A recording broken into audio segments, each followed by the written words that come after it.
Hello, everyone. Welcome back to 2017.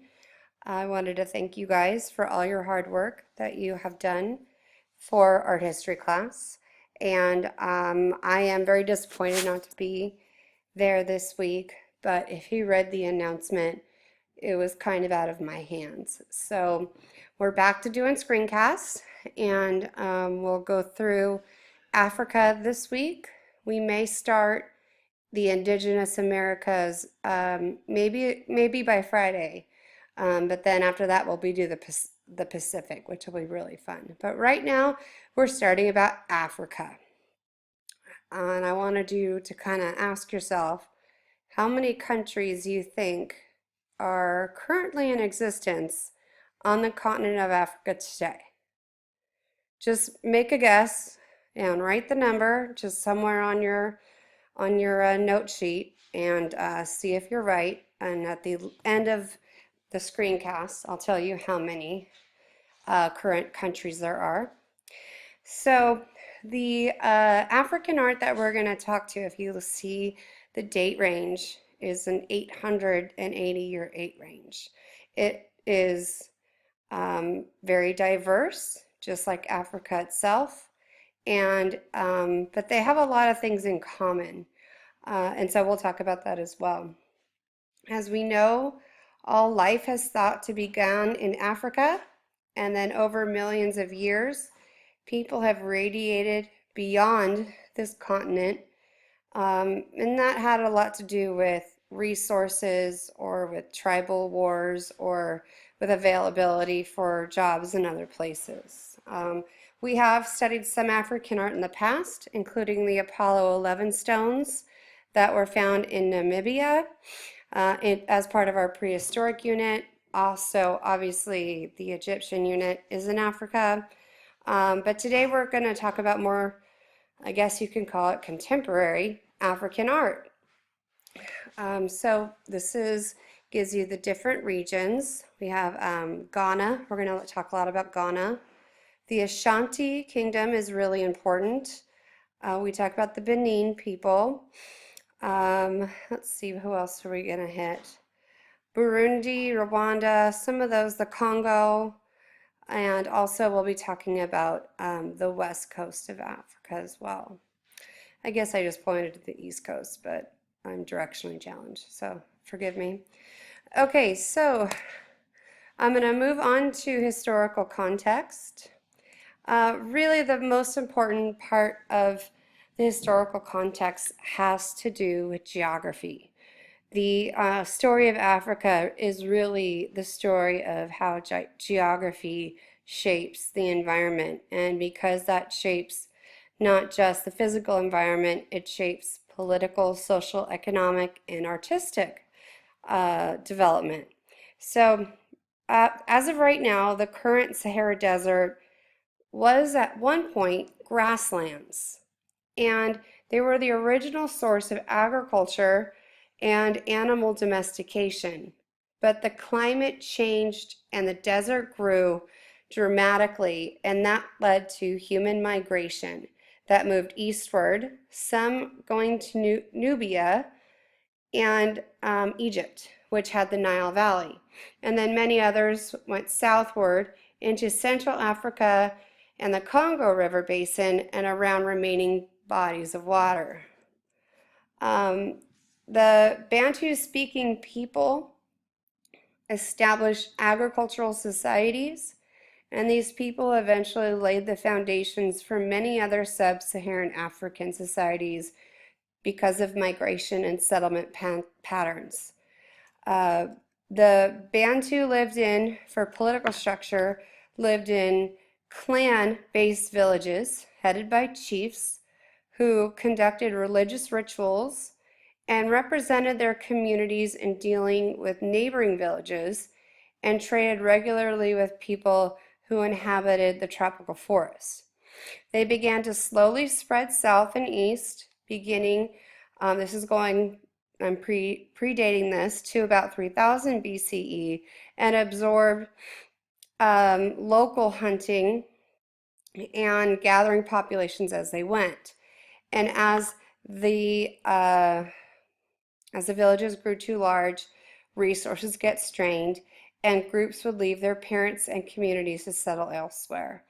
Thus, while there are distinctive qualities amongst all African groups, there are some common themes between them. First is their Bantu roots. A lot of the linguistic tradition for many of the different African dialects can trace it to the Bantu roots.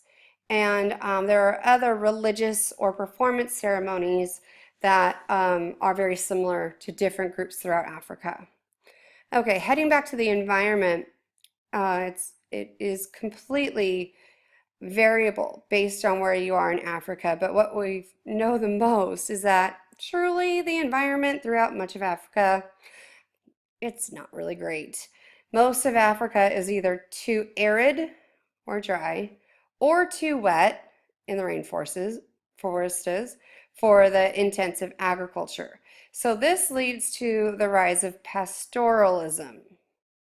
Do you know what pastoralism means? That's basically raising herds of animals and then using their milk and their products in order to subsist or to trade. Even though they had heavy use of pastoralism, it's not sustainable in a semi-arid environment as overgrazing leads to desertification. It leads to the increasing of the deserts in Africa. So not a lot of great growth of wealth at this time. As a result, there's also environmental isolation.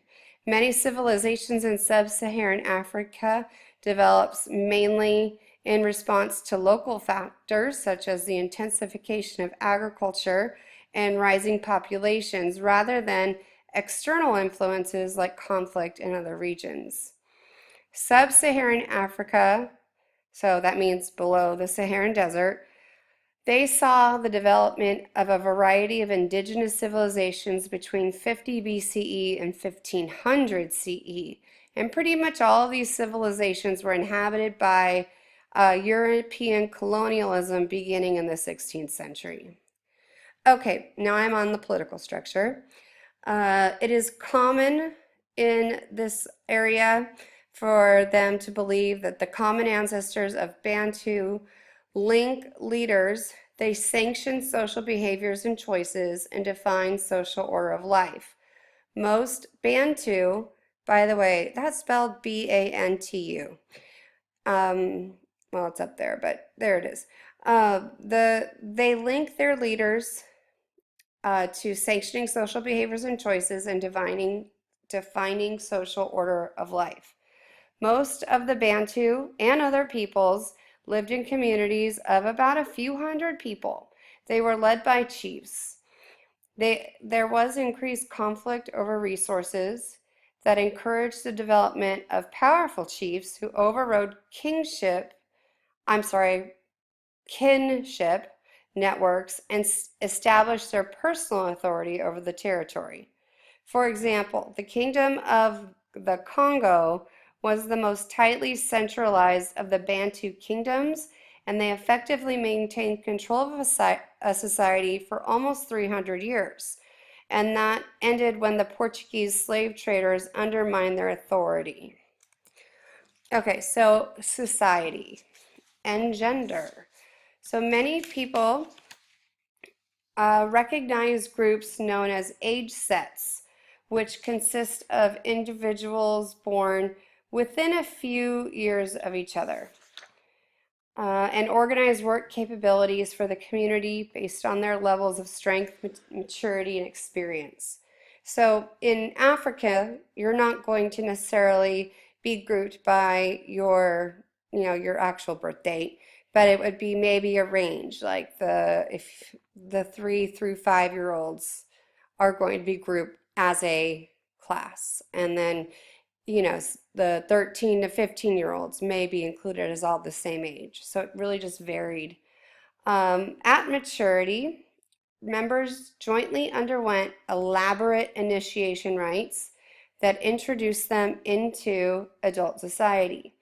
Extended families and clans served as the main foundation for social and economic organization in small-scale agricultural societies. Over time, societies such as Congo and Mali, MALI, developed complex society with clearly defined social classes. They had ruling elites, military nobles, administrative officials, religious authorities, wealthy merchants, artisans, business entrepreneurs, common people, peasants, and slaves. Now, this is going to be where we get a little tricky here because the idea of what slavery was in Africa is very different than what the slavery will become in the United States. In Africa, this was part of, if they went to war between a different tribe, the slaves would be taken, but they could either been bartered back or eventually earn their freedom. And as we know from American history, you were born a slave and you stayed a slave until the Emancipation Proclamation. So the beginning of the slave trade is really kind of a cross-cultural miscommunication in what slavery should be. So through slaves, families could increase their agricultural production and enhance their position in society. Ownership of land was vested in communities. Thus, the only way to acquire wealth was to acquire human property, which made the land more productive.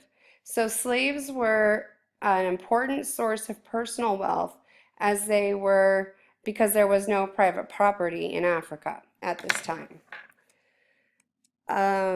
Let me go back to gender. Okay, so gender, men largely monopolize public authority. Shocker. But women in sub-Saharan Africa generally had more opportunities open to them than did their counterparts in other lands. Yay, ladies. Women enjoyed high honor as a source of life, and on few occasions, women made their way to positions of power. Aristocratic women often influenced public affairs by virtue of their prominence within their families.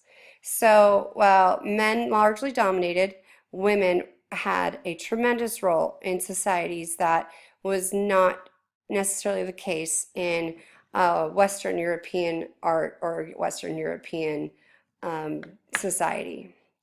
Okay, let's see. We're going to go with trade, and after that we'll skip to a new screencast. So with trade, it began mostly as localized trade, initially as the Sahara Desert posed a barrier. And these were they did have a few good natural harbors for ships to dock on the coastline. Nevertheless, as the populations grew, societies began to specialize and trade with others and promoted growth of large states and empires. East Africa began trading with Greco-Roman merchants in the early centuries of the Common Era. Arab merchants introduced Islam, literacy, and the beginnings of a cash economy. Caravan routes across the Sahara were created around the 7th century CE, and this allowed for some early kingdoms like Ghana to profit from being at the center of the trade routes connecting North Africa to the tropical forests. It created, after an introduction of camels from the Arabian Peninsula. This is really important because without the camel, you can't travel the long distances without water. Ghana also becomes the most important commercial site in West Africa because it was the center trade for gold, which was in high demand because of the economic developments that are happening elsewhere in the world, Europe especially. The kings of Ghana controlled mining of gold and taxed the sale on the metal, which enriched them and strengthened their power. Okay, we are just getting started. So this was the part 1 of Africa Historical Context, and the next screencast will go over Indian trade, religion, and European influence. So I will get that done in just a few minutes.